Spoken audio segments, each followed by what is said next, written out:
तो मैम उसमें वेदांत चिंतन को ही सिद्धांत श्रवण कहा है, तो मतलब वेदांत में जो बातें हैं उनका चिंतन करना है, या फिर उनमें जो उनको सुनना भी है, या फिर चिंतन ही चिंतन है?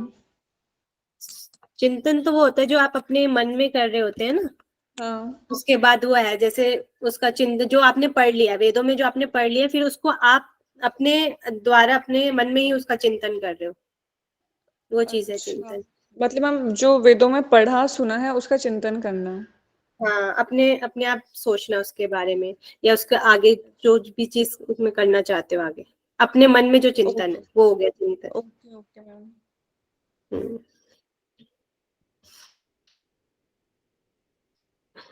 मेरी स्किन विजिबल है? Yes ma'am.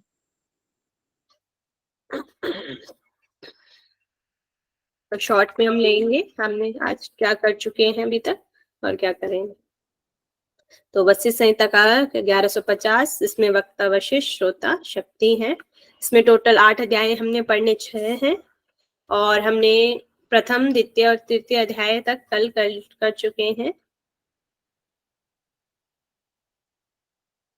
तो इसमें प्रथम में हमने कर्म के प्रकार पढ़े। कर्म के 2 प्रकार हैं, प्रवर्तक और निवर्तक के भी 2 प्रकार यहाँ पर बताए गए हैं। फिर अष्टांग योग पढ़ा हमने, इसमें 4 बहिरंग और 4 अंतरंग साधन दिए गए हैं।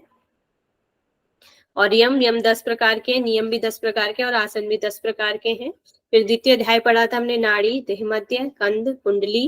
कुंडली जागृत होती है, वहिनी योग से जागृत होने के बारे में बताया गया है। प्राण 10 प्रकार का यहाँ पर है, और यहाँ पर जो इनके स्थान है वे अलग अलग दिए गए हैं और कार्य भी है।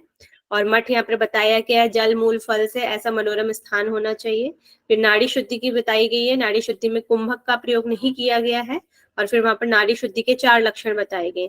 फिर तृतीय अध्याय में हमने प्राणायाम, प्राणायाम ने 3 प्रकार का पढ़ा है, अ, उ और म, और यहाँ पर इसको 16 बार प्राणायाम करने के लिए कहा गया है। प्रत्याहार हमने कल 4 प्रकार का पढ़ा था, उसमें से उत्तम प्रत्याहार जो था वह श्रेष्ठ बताया गया, जिससे ब्रह्म की प्राप्ति होती है। फिर हमने नाद के बारे में पढ़ा था, 3 प्रकार के नाद यहाँ पर सुनाई देते हैं, शंख, मेघ और झरने की हमें ध्वनियां सुनाई देती है। फिर हमने 18 मर्म स्थानों के बारे में पढ़ा था।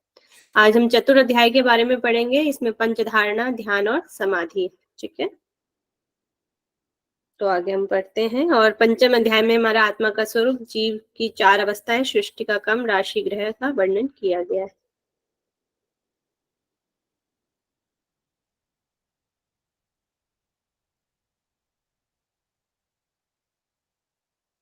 कल हमने ये पढ़ा था ओमकार प्राणायाम के बारे में भी। इसमें 3 देवी हैं, गायत्री, लक्ष्मी और सावित्री। और प्राणायाम 16 बार करने के लिए बोला गया है, और इसका फल दिया गया है, केवल कुंभक का फल दिया गया था। 4 इसके लाभ है केवल कुंभक के, और कुंभक 2 प्रकार के सहित और केवली यहाँ पर बताया गया है। प्राण जय के बारे में यहाँ पर बताया गया है, कुंडली जागरण होता है। प्रत्याहार के बारे में हम बात कर चुके हैं, मर्म स्थान। आज हम चतुर्थ अध्याय पढ़ेंगे, जिसमें पंच धारणाएं हैं, ध्यान व समाधि के बारे में 3 चीजें हमें मिलती है चतुर्थ अध्याय में। तो सबसे पहले, मेरी वॉइस क्लियर है ना सभी को, वॉइस और स्क्रीन? यस मैम, क्लियर है Yes, मैम। तो यहाँ पर आज हम धारणा स्टार्ट करते हैं। तो धारणा कौन सा अंग है, पहले तो ये बताएं। मैम अंतरंग साधन है अंतरंग, और नंबर क्या है? मैम, 5th नंबर है।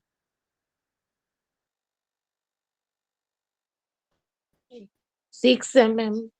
6 नंबर है, मैम। 6 नंबर। तो यहाँ पे पंच धारणाओं की बात है, और धारणाओं का हमें वर्णन कहाँ कहाँ मिलता है, किसी को पता है? और कहाँ किस टेक्स्ट में हमें धारणाएं मिलती हैं? पातंजल योग। पातंजल योग में धारणा बताई गई है। और जैसे घरेण संहिता है, घरेण संहिता में भी पंच धारणाओं की बात की गई है, और गोरख संहिता में पंच धारणा की बात की गई है। हमारे ऐसे बहुत सारे टेक्स्ट, त्रिशिकोप में भी पंच धारणा की बात कही गई है। ये सारे, और ध्यान बिंदु, योग तत्व उपनिषद, इन सब में पंच धारणाओं की आप आगे पढ़ेंगे, उसमें सभी में आपको पंच धारणाएं देखने को मिलेंगी। और इसमें भी, इस टेक्स्ट में भी है, वशिष्ठ संहिता में भी। अब देख लेते हैं इसकी डेफिनेशन क्या बोलिए पहले। योग शास्त्र के ज्ञाता योगी यम आदि गुणों से युक्त होने पर मन की स्थिरता को धारणा कहते हैं। तो यम आदि मतलब कि यम के अलावा जो अभी तक हम हमारे अष्टांग योग के जो अंग आ चुके हैं, यम के बाद कौन कौन से अंग हो गए आपके? यम, नियम, आसन, प्राणायाम, प्रत्याहार, समाधि।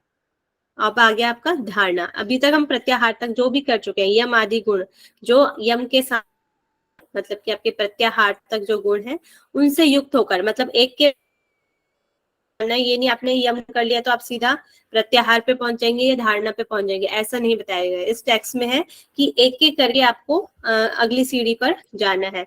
तो योग शास्त्र के ज्ञाता योगी यम आदि गुणों से युक्त, जिन्होंने प्रत्याहार तक अपने मन को स्थिर कर लिया है, अपने मन को स्थिरता को धारण कर लिया है, उसी को यहाँ पर धारणा कहा गया है। ठीक है, फिर यहाँ पर है अंतर में, हृदय में अंतर आकाश के साथ बाह्य आकाश का चिंतन करना, इसे ही धारणा कहा गया है।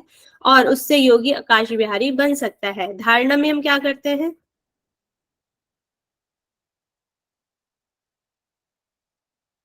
बताएं। मैम किसी भी एक चीज पे ध्यान लगाना, किसी भी पहले एक चीज पे हाँ ध्यान लगाने की हम कोशिश करते हैं ना, कोशिश करते हैं। हाँ, हाँ, तो वह हो जाता है हमारा धारणा। तो ये धारणा किन किन चीजों पे हो सकती है? पंच महाभूतों पे हो सकती है मैम। पंच महाभूतों पे हो सकती है, या तो शरीर के बाहर या शरीर के अंदर भी हम इसको धारणा कर सकते हैं। तो यहाँ पर धारणा बताई गई है हृदय आकाश, जो आपका हृदय का स्थान है, हृदय में जो आकाश है, हृदय स्थान के साथ बाह्य आकाश। बाह्य आकाश में क्या क्या चीजों पे हम चिंतन लगा सकते हैं जो हमें बाहरी सांसारिक रूप से दिख रही है? जैसे हमारा सूर्य है, सूर्य को ही अपने अंदर देखना, ये हो जाएगा बाह्य आकाश की जो चीजें। चंद्रमा, चंद्रमा पर जैसे हम ध्यान लगाना चाहते हैं, या सूर्य है या कोई ज्योति है उस पर ध्यान लगाना चाहते हैं, ये सारी चीजें क्या आ जाती है? बाह्य में आ जाती है। तो हृदय में अंतराकाश मतलब कि अपने शरीर के अंदर हृदय आकाश के साथ बाह्य आकाश, जो बाहर की चीजें हैं। जैसे हमने अपने हृदय में सूर्य का हम ध्यान कर रहे हैं, चंद्र का हम ध्यान कर रहे हैं, किसी देवता का ध्यान कर रहे हैं, तो वो हो जाएगा बाह्य आकाश की चीजें आ जाएंगी। तो हृदय में अंतराकाश के साथ बाह्य आकाश का चिंतन करना ही, इसे ही धारणा कहा गया है। और इससे योगी आकाश विहारी बन सकता है। आकाश विहारी मतलब उसे आकाश में उड़ने की क्षमता भी उसके अंदर आ जाती है, उससे आकाश का कोई प्रभाव नहीं पड़ता, उसको आकाश सिद्धि मिल जाती है, जिसे वायु जय सिद्धि भी कहा जाता है। ठीक है, ये वाली लाइन सभी को समझ में आ गई है?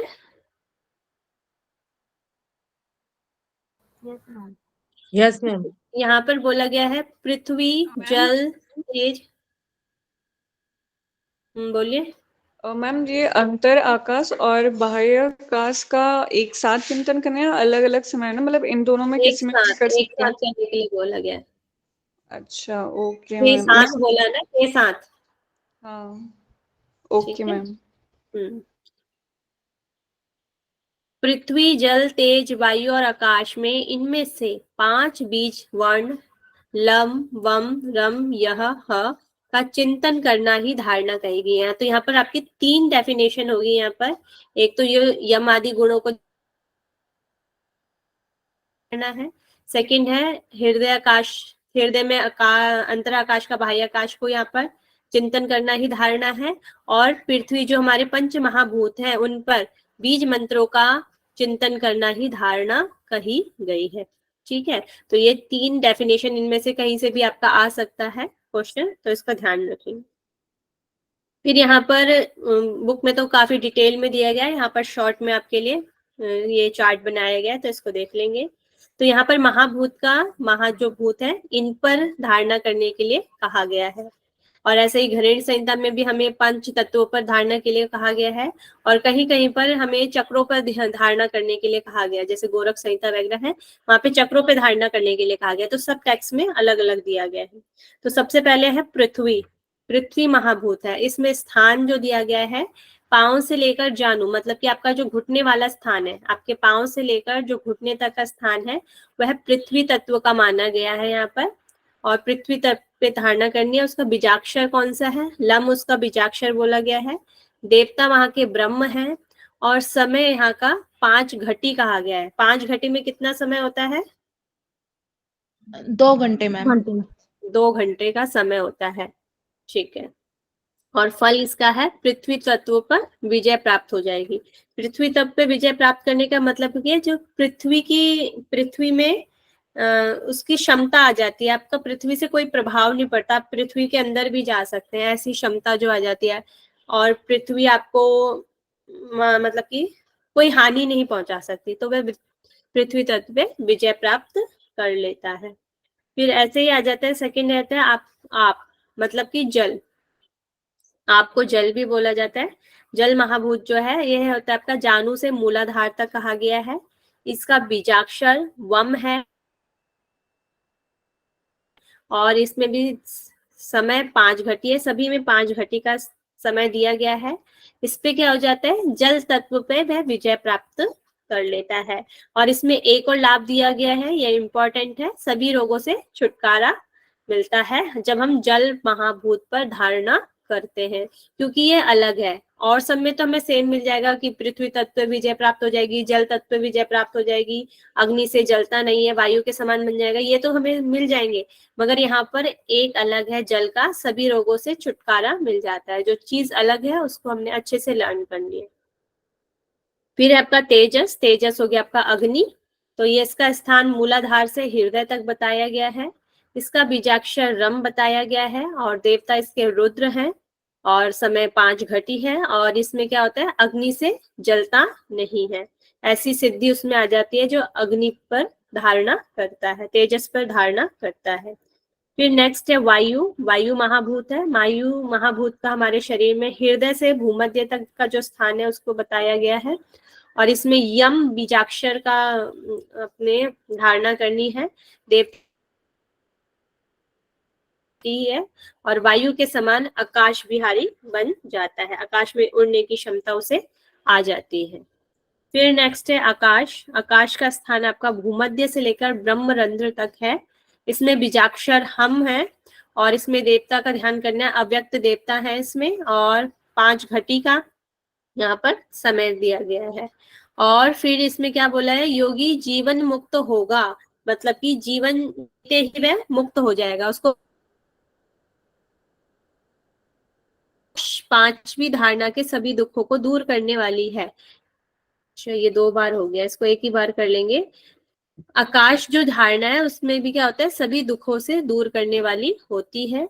और नेक्स्ट है 1 वर्ष में मल मूत्र की अल्पता हो जाती है। जब हम इसको 1 वर्ष तक करेंगे तो मल मूत्र की अल्पता भी हो जाएगी आकाश धारणा पर ध्यान करने से।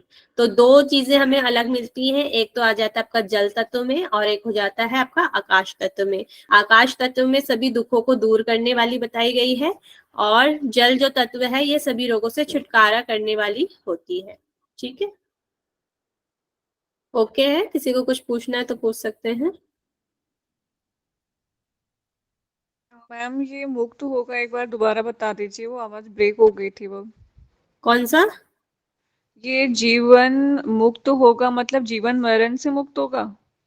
योगी जीवन मुक्त हो जाएगा, मतलब कि एक तो दो प्रकार के साधक होते हैं ना, एक तो विधेय मुक्त होते हैं और एक होते हैं जीवन मुक्त। विधेय मुक्त वो होते हैं जो मृत्यु के बाद मोक्ष की प्राप्ति करते हैं या मुक्त हो जाते हैं, और एक ये होते हैं जीवन मुक्त जो साधक होते हैं, मतलब कि जीवन जीते जीते ही वे मोक्ष की अवस्था तक पहुंच गए होते हैं, मोक्ष उनको प्राप्त हो चुका होता है। अब उनकी इच्छा होती है वे जब मर्जी मरे, मतलब कि वे अपनी इच्छा के अनुसार जीवन मृत्यु हो सकता है, मगर उनको पहले ही मुक्ति प्राप्त हो जाती है जीवन जीते ही, तो वो योगी जीवन मुक्त साधक कहलाते हैं। अच्छा, okay, thank you ma'am. Okay है।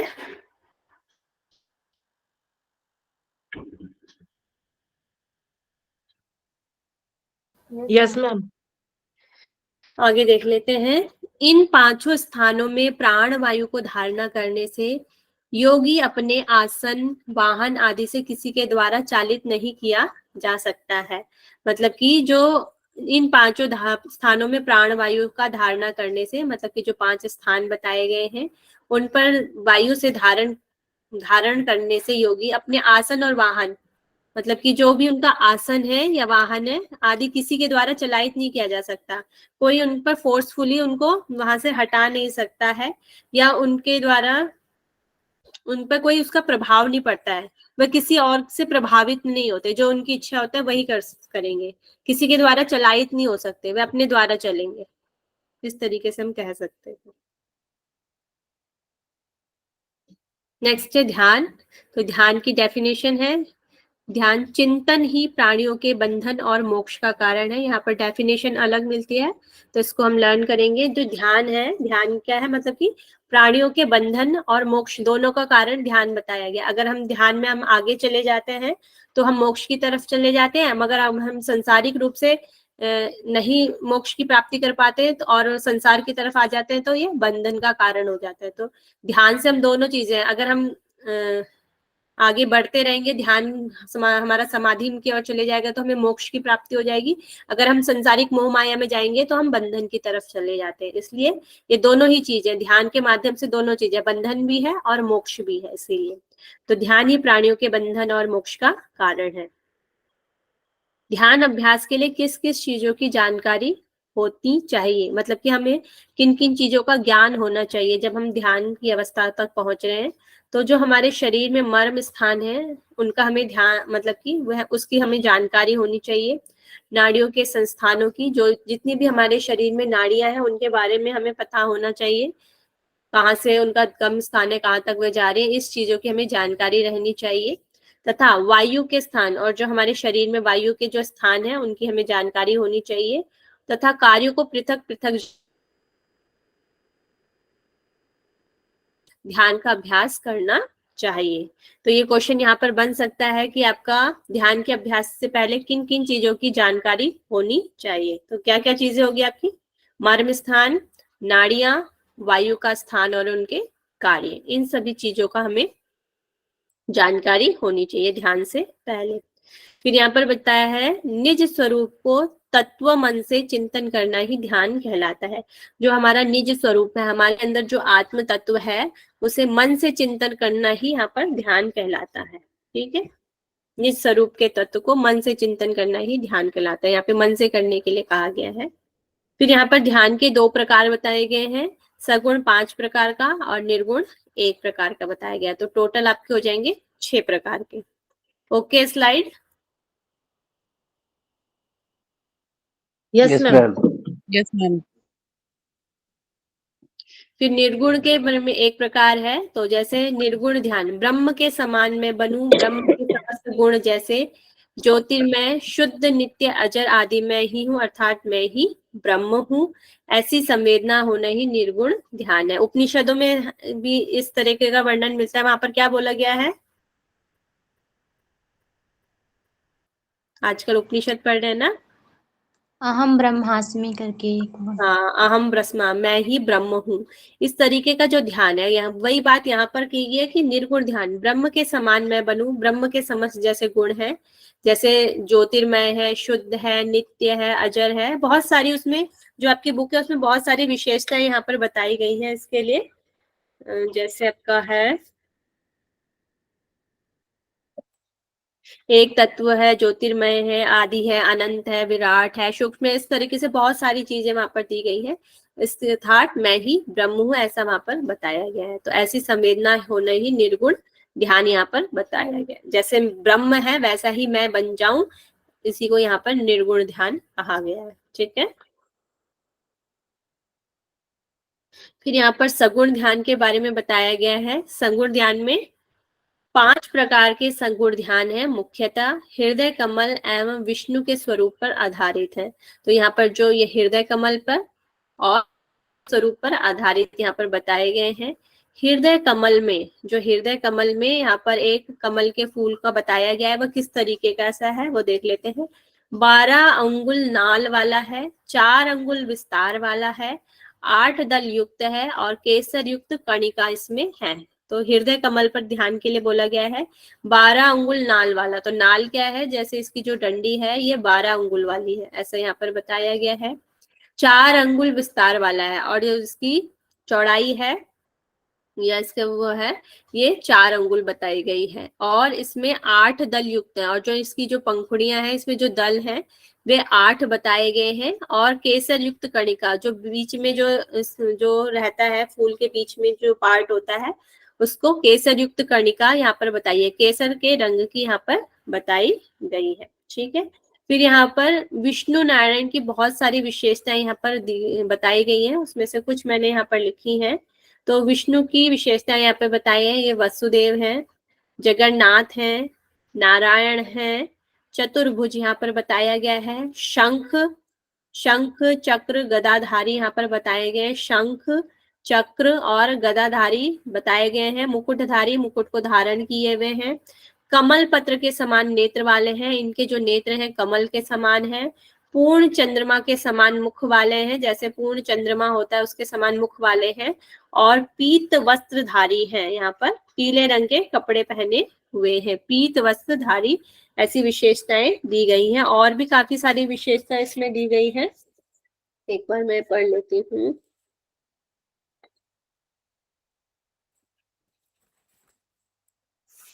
यहाँ पे किरीट और केयरधारी, कमल के पत्ते समान तो हमने पढ़ लिया। श्रीवत्स भी है, श्रीवत्स भी बोला है, चिन्हित वक्ष वाले यहाँ पर बताया गया है और कमल के सदृश चरण वाले हैं, कमल के समान जिनके चरण हैं, कमल के सदृश चरण वाले हैं, इस तरीके से यहाँ पर बताए गए हैं। ठीक है, तो ये हो गई विष्णु नारायण की विशेषता यहाँ पर बताई गई है। Okay, slide. Yes ma'am. फिर यहाँ पे सगुण ध्यान के प्रकार दिए गए हैं, 5 ध्यान सगुण ध्यान है और देख लेते हैं। प्रथम जो सगुण ध्यान है इसमें ऊपर दिए हुए विष्णु नारायण की सभी विशेषताओं को, जो ये सारी विशेषताएं दी गई हैं इनको ध्यान में रखने के लिए कहा गया है। विष्णु नारायण की सभी विशेषताओं को ध्यान में रहते हुए 8 दल युक्त, 8 दल मतलब जिसमें 8 पंखुड़ियां हो ऐसे युक्त दल से अपने हृदय कमल में विराजमान कमल में ध्यान करने के लिए कहा गया है। तो किसका ध्यान करने के लिए कहा गया है यहाँ पर? विष्णु भगवान का। विष्णु भगवान का ध्यान करने के लिए बोला गया। और हृदय में कमल कैसा होना चाहिए? 8 दल। 8 दल और ध्यान करना है हमें हृदय कमल पर। तो ये इस तरीके का जो ध्यान है वह प्रथम सगुण ध्यान कहा गया है। नेक्स्ट है आपका द्वितीय सगुण ध्यान। द्वितीय सगुण ध्यान में हृदय कमल के मध्य में वैश्वानर है, ये एक प्रकार की अग्नि का नाम होता है जिसे वैश्वानर बोला गया है। इसका वर्णन अभी आगे भी पढ़ेंगे, आपका गीता में भी है, शिव संहिता में भी इसका वर्णन मिलता है वैश्वानर अग्नि का। तो हृदय कमल के मध्य में वैश्वानर है तथा वात रहित दीप के समान अग्नि प्रज्वलित है। मतलब कि वात रहित दीप कैसा होगा? जहां पर बिल्कुल भी हवा नहीं चलती, तो वहां पे हमारा दिया या दीपक कैसा रहता है? मैम बिल्कुल, मतलब हिलता नहीं, बिल्कुल लौ बिल्कुल सीधी रहती है। स्थिर बोलेंगे ना उसे। तो वात रहित दीपक के समान अग्नि प्रज्वलित है और जो स्थिर अग्नि होती है उसके समान वहां पर हमें वैसा ही ध्यान करने के लिए कहा गया है। उस अग्नि शिखा, जो दीपक की जो अग्नि शिखा है में परम आत्म तत्व को देखते हुए मनोभाव से ध्यान करने के लिए कहा गया है। तो सेकंड हम कर सकते हैं, हृदय कमल पर वैश्वानर अग्नि है, वात रहित दीपक के समान अग्नि वहां पर प्रज्वलित है, उसकी अग्नि शिखा में परम आत्म तत्व को देखते हुए मनोभाव से ध्यान करने को ही द्वितीय सगुण ध्यान कहा गया है। तो ये सेकंड नंबर का हो गया है। फिर है तृतीय सगुण ध्यान। इसमें अव्यक्त प्रकाश स्वरूप अपनी आत्मा को भूमध्य पर अपना ध्यान केंद्रित कर अनुभव करें, मैं वही हूँ, यह भी सगुण ध्यान कहलाता है। अव्यक्त मतलब कि यहाँ पर जैसे हम निर्गुण ध्यान के बारे में हमने पढ़ा था, तो वही बोला है, अव्यक्त प्रकाश स्वरूप अपनी आत्मा को भूमि में अपने आईब्रो सेंटर में देखने के लिए कहा गया है, ध्यान केंद्रित कर अनुभव करें, मैं वही हूँ, यही सगुण ध्यान कहलाता है। ये हो गया आपका थर्ड नंबर का। नेक्स्ट है आपका फोर्थ नंबर, चतुर्थ सगुण ध्यान। हृदय कमल में पलावित पुरुष की कल्पना करें जो 16 छंद वाले अधोमुख शीर कमल के चारों तरफ बरसती हुई अमृत धारा से घिरा हुआ है। तो विष्णु जी हैं, जो विष्णु जी हैं वो कहाँ रहते हैं? क्षीर सागर। बैकुंठ। शेष नाग होता है, शेष नाग में शैया जो होती है उसमें पलावित होते हैं, पूरे समुद्र में घूमते रहते हैं ना, पलावित पुरुष की तरह। जैसे हम पलावनी मुद्रा के बारे में आपने सुना होगा, पलावनी मुद्रा में क्या होता है? व्यक्ति पानी के ऊपर तैरने लगते हैं, तैरने जैसा लगता है। उसी तरीके से हम ले सकते हैं। तो हृदय कमल में पलावित पुरुष की कल्पना करनी है, अपने हृदय कमल में पलावित पुरुष की कल्पना करनी है, वो विष्णु ही हो सकते हैं, जो 16 छंद वाले अधोमुख शीर से कमल के चारों तरफ बरसती हुई अमृत धारा से घिरा हुआ है। मतलब कि जो उनके चारों तरफ जो जल है वह अमृत धारा के समान यहाँ पर बताई है, बरसती हुई अमृत धारा के से घिरा हुआ यहाँ पर बताई गई है। ठीक है, ये हो गया मैम आपका थोड़ा स्लो पढ़ाइए ना प्लीज। 16 छंद वाले अधोमुख शीर कमल। तो ये हो सकता है, तो 16 छंद शायद वो हो सकता है आपका,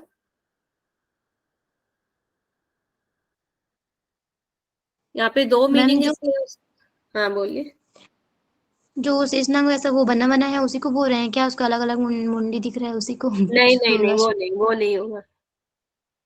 एक तो हमारे अंदर ही होता है, यहाँ पे 16 जो हमारे यहाँ से अमृत रस टपक रहा है उसके लिए कह सकते हैं, या फिर उस समुद्र के बारे में ही कह सकते हैं। 16 छंद वाले अधोमुख शीर कमल से, जो मतलब कमल की बात हो रही है, और जो कमल कैसा है वह अधोमुख है, नीचे की ओर उसने मुख किया हुआ है, उसके समान यहाँ पर बताया गया है। 16 छंद वाले अधोमुख शीर कमल है ना, जिसका मुंह उल्टे तरफ यहाँ पर दिया गया है, चारों तरफ से बरसती हुई अमृत धारा से वह घिरा हुआ यहाँ पर बताया गया है। मैम उसकी पंखुड़ियों को बोल दिए हैं क्या कमल की? 16 हाँ, छंद। कमल की पंखुड़ियों को बोला जा रहा है। अधोमुख वह नीचे की ओर है, अधोमत चक्र से रिलेटेड तो नहीं है मैम? नहीं नहीं, चक्र से रिलेटेड नहीं होगा।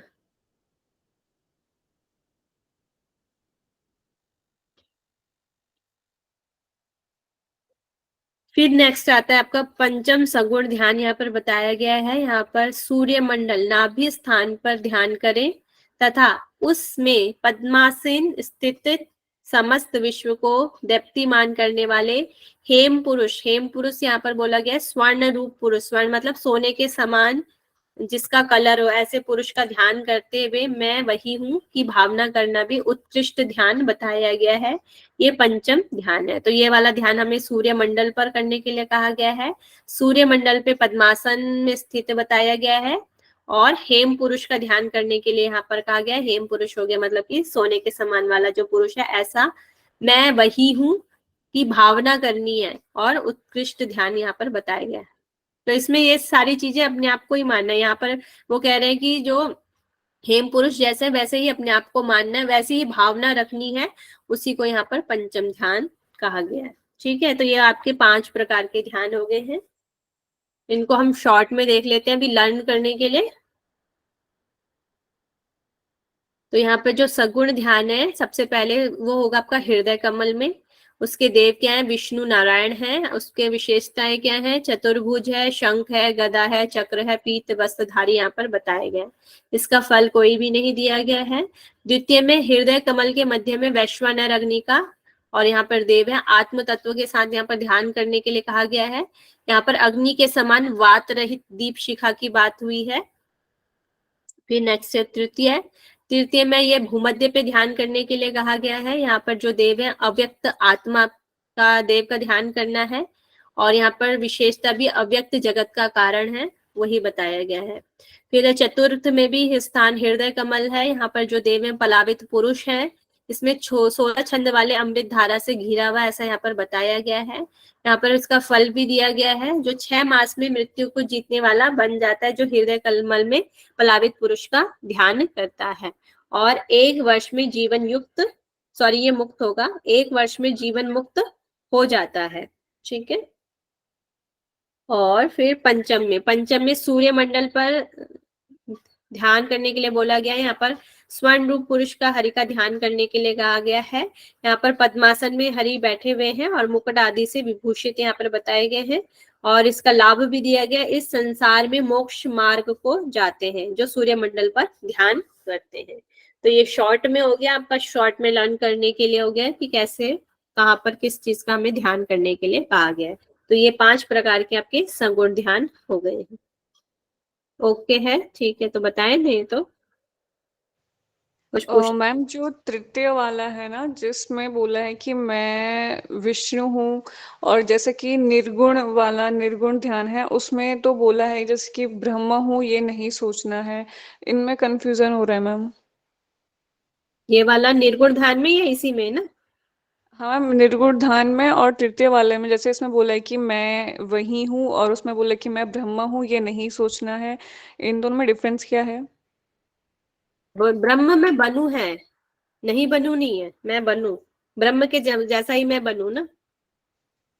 इसमें तो यही बोलना है, ब्रह्म के समान में बनू। यहाँ पर अव्यक्त के लिए बोला गया है, अव्यक्त प्रकाश स्वरूप।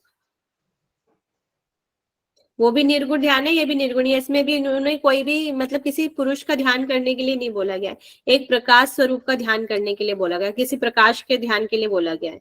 अव्यक्त वो जो प्रकाश है जिसे व्यक्त नहीं किया जा सकता, ऐसे प्रकाश का ध्यान करने के लिए कहा गया है।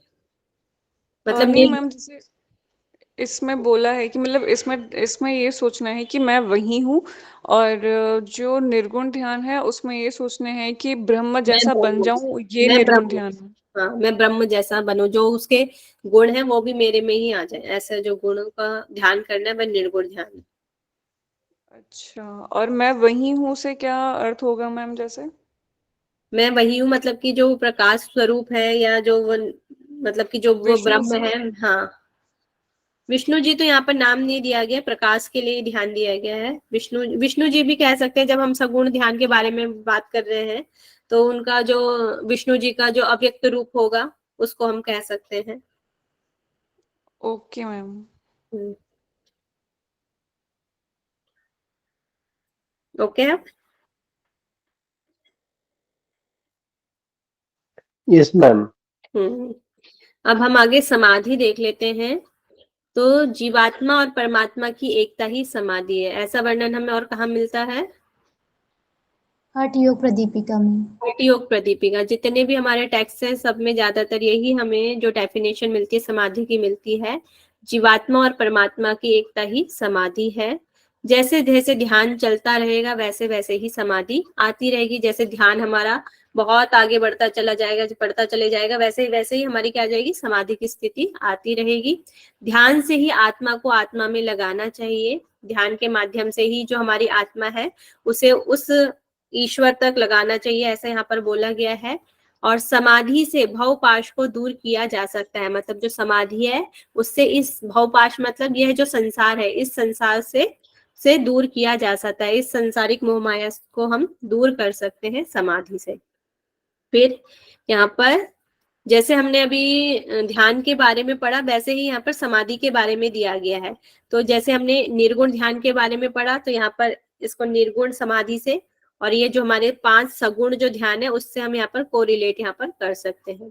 तो यहाँ पर सत्य, ज्ञान, अनंत, आनंद रूप निर्गुण ब्रह्म का आत्म में चिंतन करने से उस स्थिति में ही समाधि लाभ प्राप्त होता है। जैसे हमने ध्यान किया था वैसे ही समाधि में भी ये आत्मचिंतन करने के लिए कह रहे हैं। सत्य, ज्ञान, अनंत, आनंद रूप निर्गुण ब्रह्म का आत्मचिंतन में करने से उस स्थिति को समाधि लाभ है। अब आगे सगुण ध्यान से रिलेट कर सकते हैं। हृदय कमल के अंदर आत्मा में शरीराकार, शरीर जिन्होंने आकार को धारण किया हुआ है, ऐसे वासुदेव परमात्मा का ध्यान करने से उस स्थिति में समाधि लाभ होता है। मतलब कि इससे भी हम समाधि की स्थिति तक पहुंच सकते हैं। फिर है हृदय कमल के मध्य में स्थिर शिखा स्वरूप ज्योतिर्मय ईश्वर का ध्यान करना ही वहां पर भी समाधि लाभ होता है। तो जैसे वहां पर वैश्वानर अग्नि के लिए बोला गया है, यहाँ पर शिखा स्वरूप ज्योतिर्मय ईश्वर का ध्यान करने के लिए कहा गया है। फिर यहाँ पर वहां पर 4th नंबर में पलावित पुरुष है, यहाँ पर 3rd नंबर पर पलावित पुरुष के बारे में दिया गया है। तो हृदय कमल स्थित में अमृत से पलावित देह के स्वामी आत्मा पुरुषाकार ध्यान करने से यहीं पर समाधि का लाभ होता है। फिर आपका 4th नंबर पे भौं के मध्य में अधिष्ठित स्वर्ण के समान पीत वर्ण ईश्वर का भी आत्मा में ध्यान करने से यहीं पर समाधि का लाभ होता है। फिर सूर्यमंडल स्वरूप स्वर्णमय शरीर वाले देवता हरि का ध्यान करने से यहीं पर समाधि लाभ होता है। ये प्रकार नहीं है यहाँ पर बस ये होता है कि इससे भी समाधि का लाभ हो जाता है, इससे भी समाधि मिल सकती है, इससे भी समाधि मिल सकती है। अमृत पलावित पुरुष का ध्यान करने से भी, स्वर्ण रूप में इसका भी ध्यान करने से आपको समाधि का लाभ हो सकता है, मगर समाधि क्या है, केवल एक ही प्रकार की यहाँ पर बताई गई है। ठीक है मैम, ये शिखा स्वरूप क्या होता है? शिखा स्वरूप अपने अभी जैसे दीपक की जो लौ होती है उसका हो गया ना शिखा स्वरूप, दीपक की ज्योति के स्वरूप।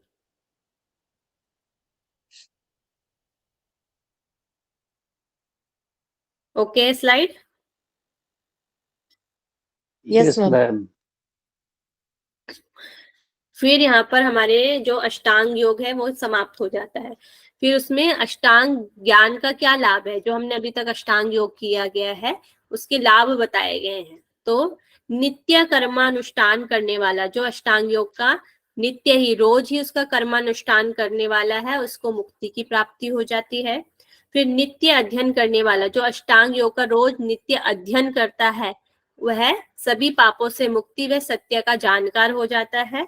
और नेक्स्ट थर्ड है भक्ति के साथ श्रवण करना, और भक्ति के साथ जो अष्टांग योग का श्रवण सुनता है उसमें एक जन्म का पाप एक ही दिन में नष्ट हो जाता है। और मात्र एक बार सुनना और विचार करने से ही सर्वज्ञता की प्राप्ति हो जाती है, सब कुछ जानने वाला हो जाता, सर्वज्ञता सब कुछ जानने वाले हो जाता है, ऐसा वह बन जाता है। तो यहाँ पर अष्टांग योग के लाभ दिए गए हैं। ठीक है, तो ये मैचिंग में भी आ सकते हैं इस तरीके से, तो लर्न कर लीजिएगा। ओके है,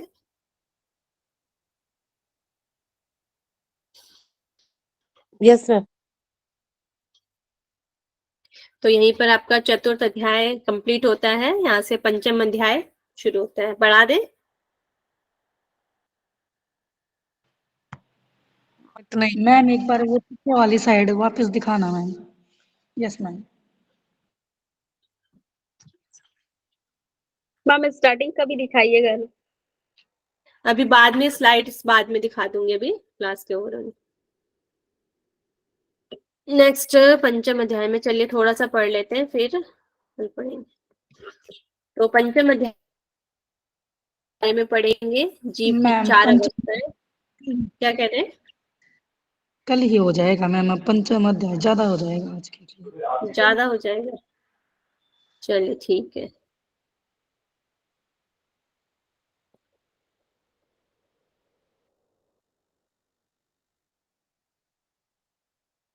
चलिए हम क्वेश्चन आंसर कर लेते हैं। अब मुझे मर्म स्थानों के नाम बताइए ना, स्टार्ट करेंगे पहले।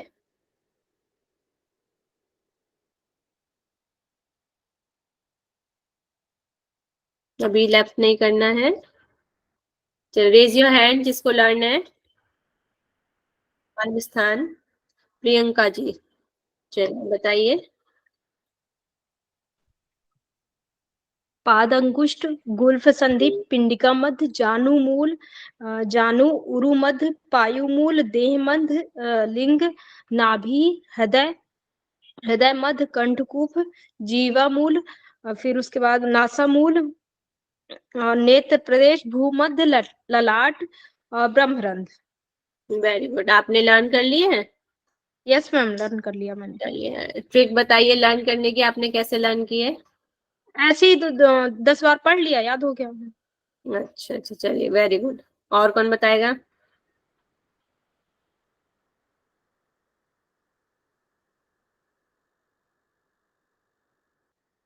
इच्छा जी। मैम पादांगुष्ठ, गुल्फ संधि, पिंडिका मध्य, जानुमूल, जानु उरु मध्य, पायुमूल, देह मध्य, और लिंग, टाइप भी करेंगे, जिसको ना, जितने लर्न है टाइप करें। हाँ बताइए बताइए। नाभि, हम्म, हृदय मध्य, कंठकूप, जीवामूल, नासामूल, नेत्र प्रदेश, भूमध्य, ललाट और ब्रह्मरंध्र। ब्रह्मन, ठीक है इच्छा जी, वेरी गुड। चलिए और कौन बताएगा? मैम और मैं किसने बताऊं? लर्न? चलिए बताइए चंदू। पादांगुष्ठ, गुल्फ संधि, पिंडिका संधि, जानुमूल, उसके बाद जानु, उरु मध्य, पायुमूल, देह मध्य, योनि जिसको लीन कहा है, नाभि, हृदय, उसके बाद हृदय, कंठमूल, जिह्वामूल, नासिकामूल, नेत्र प्रदेश, उसके बाद भूमध्य, ललाट और ब्रह्मरंध्र। ठीक है, आपने पिंडिका क्या बोला था? पिंडिका संधि बोली थी। पिंडिका पिंडी बोल संधि, दी। पिंडिका मध्य लिखा हुआ है, पिंडिका संधि नहीं होगा ना, पिंडिका मध्य। पिंडिका मतलब काफ मसल का बीच वाला पार्ट। Okay ma'am. संधि तो जो जोड़ होते हैं उनको बोला जाता है ना।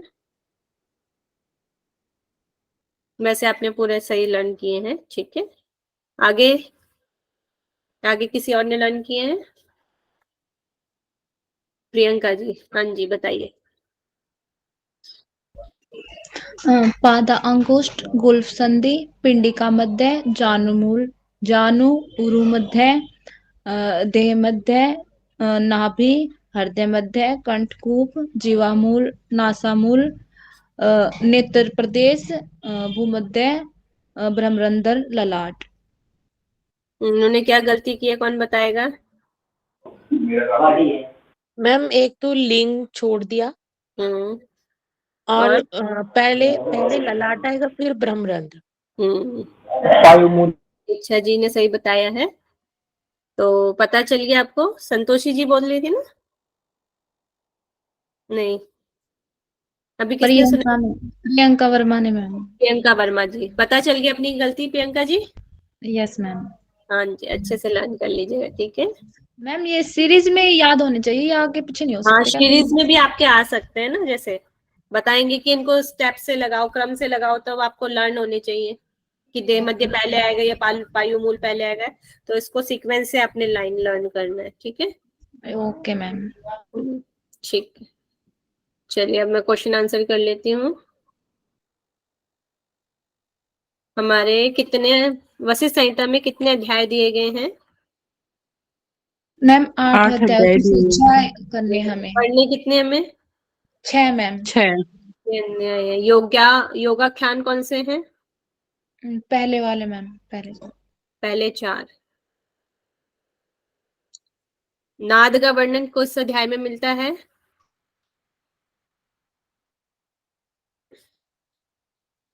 नाद तीसरे का अध्याय में।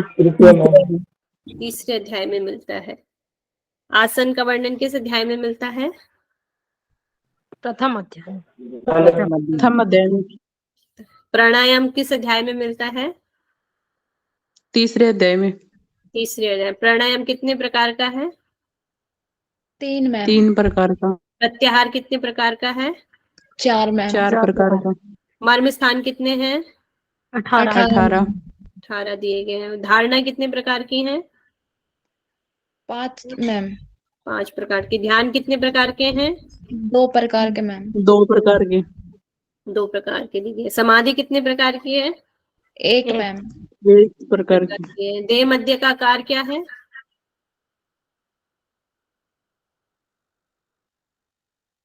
देह मध्य किस आकार का है? चौकोर। चकोर नहीं। नहीं ट्रायंगल है मैम। Ma'am triangle. त्रिकोण है मैम। मनुष्य में त्रिकोण। त्रिकोण। और आपका कंद कंद कंद का आकार क्या है? चौकोर। चकोर। Square shape. कंद का आकार चकोर है। कुंडली मैम कितने जो लंबे त्रिकोण बताई है गई है? त्रिकोण है वो तो अग्नि का आकार था ना 8 लपेटे। मनुष्यों में। देह मध्य में जो है उसी में जो अग्नि है उस कोण आकार है। Okay ma'am. कुंडली हो गया था। प्राण प्राण कितने प्रकार का है? 10 प्रकार का। 10 प्रकार का। उपप्राण कितने प्रकार के हैं? 5। 5 प्रकार। 5 प्रकार के। नाड़ी शुद्धि कितनी बार करने के लिए कहा गया है? 3 बार। नाड़ी शुद्धि 3 बार करने के लिए बोला गया। टोटल कितनी बार करना है? कितनी बार करना है पूरे दिन में? 36 मैम। 10 बार करने के लिए। प्राणायाम कितने प्रकार का है? 3 प्रकार का मैम। 3 प्रकार का। जब अप्राणायाम करेंगे तो किस देवी का ध्यान करेंगे? गायत्री। गायत्री का करेंगे। और मकार में? सावित्री। सावित्री जी का ध्यान करेंगे। सावित्री जी की आयु कितनी है? 50 वर्ष। 50 वर्ष। 50 वर्ष है। और आपकी अकार में लक्ष्मी जी देवी की कितनी आयु है? 16 वर्ष वाला। 30 16 वर्ष। वर्ष की है। लक्ष्मी जी का अस्त्र क्या है? चक्र। चक्कर मैम। लक्ष्मी गायत्री जी की 16 वर्ष है और लक्ष्मी जी की 30 वर्ष। जिनका आंसर 30 आ रहा है उनका सही है। चलिए, फर्स्ट आसन का नाम क्या है? स्वस्तिक। स्वस्तिकासन। स्वस्तिकासन। लास्ट आसन क्या है? मुक्तासन। मुक्तासन। और विश्व किससे दूर किस आसन से होता है? भद्रासन। भद्रासन। Very good. अष्टांग योग में बहिरंग साधन कौन से हैं? प्रत्याहार, धारणा, ध्यान, समाधि। ये तो अंतरंग है। यम नियम नियम, आसन आसन। प्राणायाम प्रत्याहार। यम, नियम, आसन और प्रत्याहार। Very good. प्राणायाम। और जीव मात्र के लिए कौन से 2 उपाय बताए गए हैं?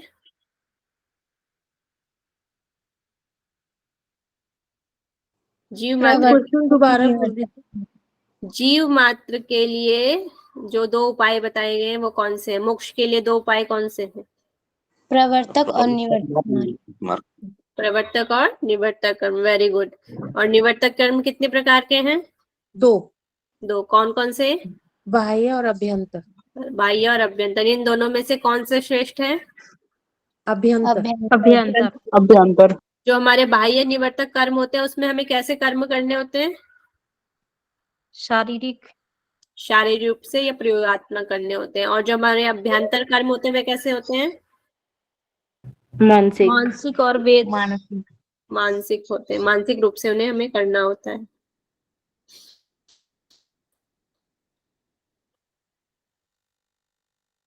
शौच कितने प्रकार का है? 2 प्रकार का है, बाह्य 2 प्रकार अभ्यंतर। का है। 2 प्रकार का। बहिरंग और अंतर। अंतरंग।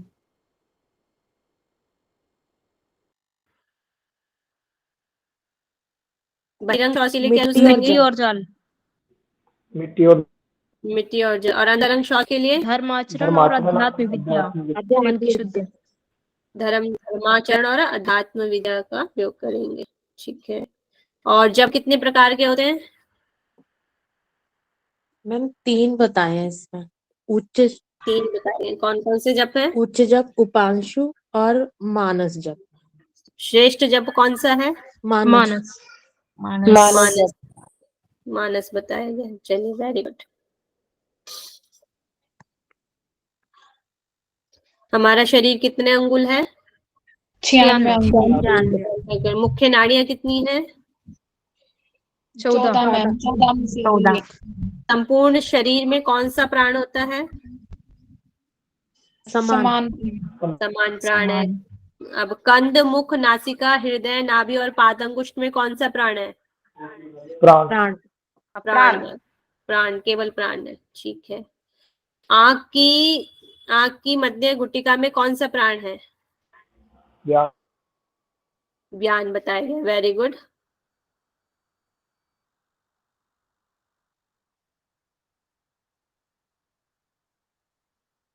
है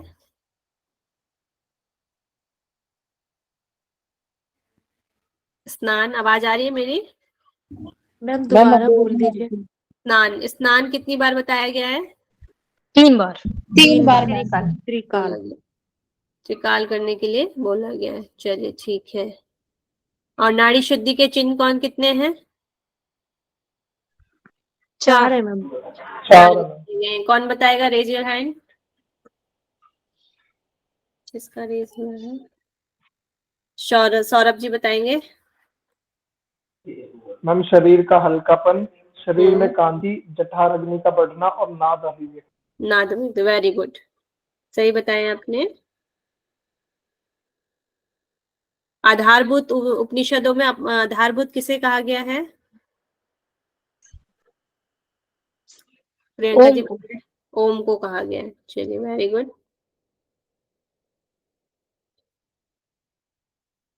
भ्रूण हत्या जैसे पाप किससे दूर किए जा सकते हैं? प्राणायाम से मैम। प्राणायाम ओंकार प्राणायाम। ओमकार प्राणायाम। ओमकार प्राणायाम से दूर किए जा सकते हैं। चलिए, बुढ़ापे के चिन्ह किससे नष्ट हो जाते हैं? किस चीज से? नहीं, केवल कुंभक के।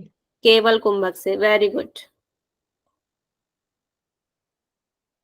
झरने की ध्वनि हमें कब सुनाई देती है? अंतिम। नाद का क्रम है ना उसमें, अंत में। अंतिम नाद में सुनाई देती है।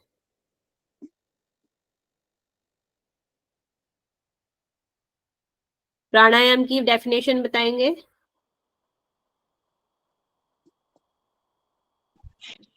प्राण और अपान का उचित संयोग में संयोग, प्राण और प्राणायाम अपान का उचित संयोग को बोला गया है। बंधन और मोक्ष का कारण किसे बोला गया है? धारणा, ध्यान को। रॉन्ग है। ध्यान को बोला गया, ध्यान को बोला गया बंधन और मोक्ष का कारण। प्रत्याहार के बाद क्या करना चाहिए?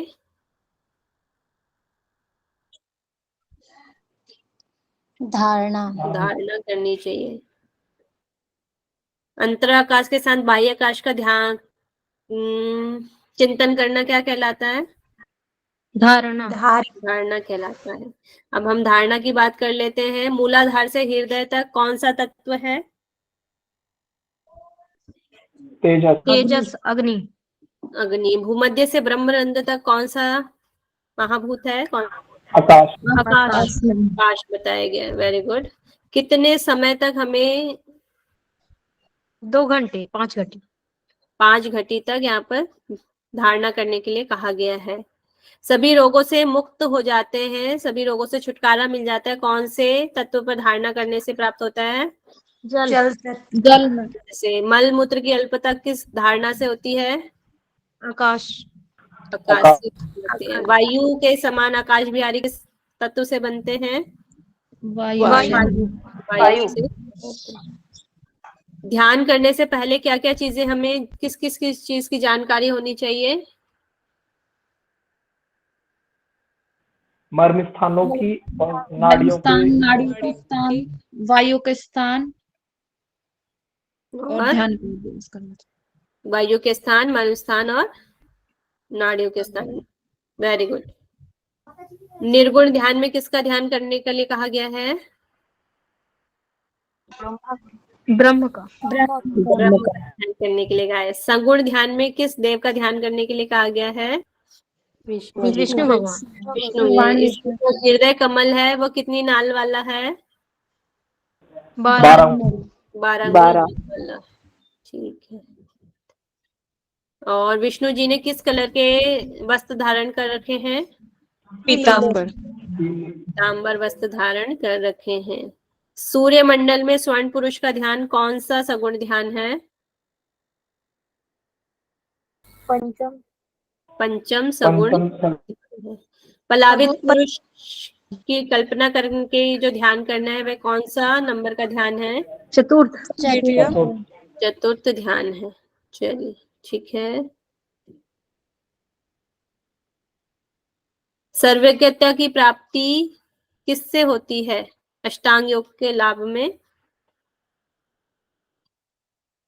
जो अष्टांग योग को क्या करता है? बार बार सुनना और विचार करना। सुनना और विचार करने से सर्वज्ञता की प्राप्ति हो जाती है। मुक्ति की प्राप्ति किससे होती है? नित्य कर्मानुष्ठान करने वाले कर्मानुष्ठान करने वालों को होती है। चलिए, यहाँ पे आपके क्वेश्चन आंसर स्टॉप होते हैं।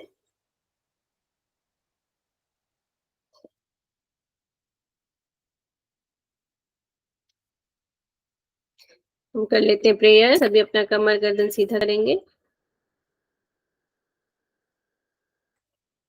लंबा गहरा श्वास।